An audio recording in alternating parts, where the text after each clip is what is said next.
Hello అండి అందరికీ. Beetroot fry ఎలా చేద్దాం ఇప్పుడైతే చూద్దాము. చాలా సింపుల్‌గా అయిపోతుంది. ఇంకా టేస్టీగా ఉంటుంది. ఇంక ఇవన్నీ కట్ చేసి పెట్టుకొని, ఇంకా ఆయిల్‌లో అయితే ఉల్లిగడ్డలు, పచ్చిమిర్చి అయితే వేసుకోవాలండి.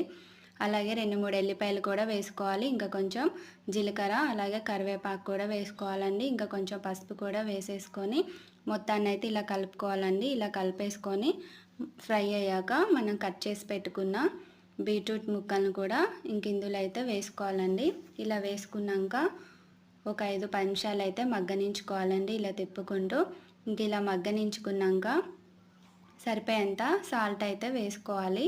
ఇంకా ఎక్కువైతే వేసుకుంటే బాగుండదండి, అందుకని కొంచెమే వేసుకోవాలి. ఇలా వేసుకున్న తర్వాత ఇంకా జీడిపప్పులు కూడా వేసుకోవాలండి. ఇవి వేసుకోవడం వల్ల చాలా టేస్టీగా ఉంటుంది.